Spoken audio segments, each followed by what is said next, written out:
We've had this conference now for 5 years, and each year we've brought together policymakers, analysts, civil society members, journalists, Iraqi and from the region and internationally, to discuss some of the big debates. And very clearly, this year's debate is Iraq's current stability.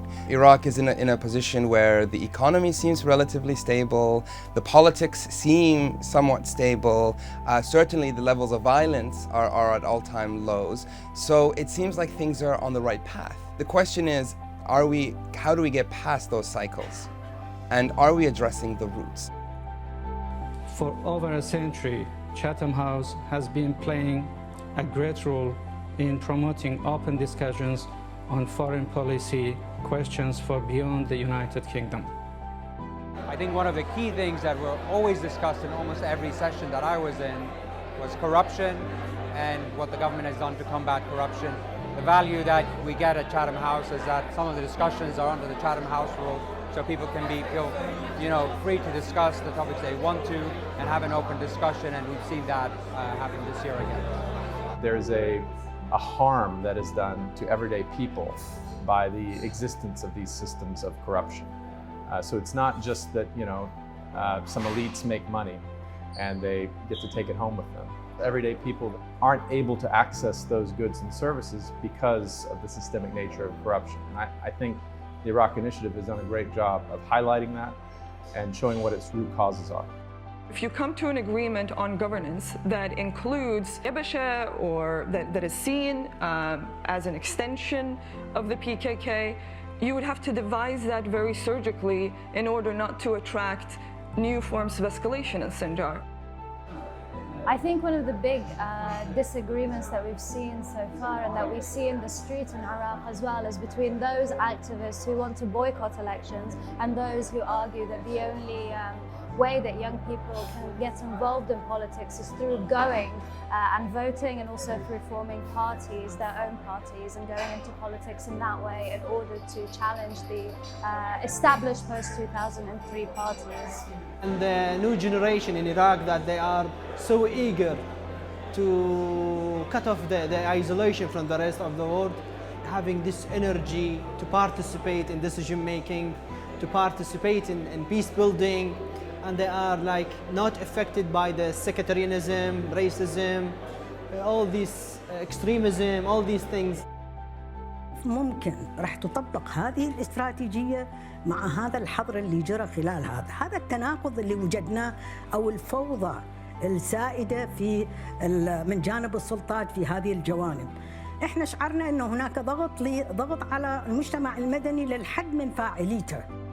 There is an opportunity for Iraq at this moment to actually break this cycle of violence and conflict and instability that they have gone through in the last 20 years. I think most people are at least agreeing on the fact that there are a lot of opportunities. Then the question is, of course, because it's very difficult, of course, if these things can be realized, all the hopes and aspirations of the Iraqi people. أنا كناشطة وكباحثة بقضايا حقوق النساء، حقوق الإنسان، ممكن أكون بالسياق الاعتيادي لمجتمعي ما ممكن أحظى بفرصة إنه أنا يوصل صوتي وأحد يسمع، لكن هذا المجتمع أنا أحسه فعلاً أعطاني الفرصة إنه أنا أوصل صوتي لكثير من الشخصيات، وكثير ممكن يكون من جهات ممكن تحب تسمع وجهة نظر قد تكون نهائياً مغيبة بالافتقاد. طبعاً أنتم بتعرف إنه السلطة ممكن تكون موقعيتي أنا بالمجتمع. I've just worked on an article with Adnan Tabatabai over there on regarding sand and dust storms, because that's a very tangible threat. In 2022, there were thousands hospitalized in Iraq from dust storms, but also in the wider region. It's a natural phenomenon, but it's been worsened by the degradation of land. There is a need to include more young people in government, in economy, in society, and these are all things that people throughout the spectrum agreed on and they talked about.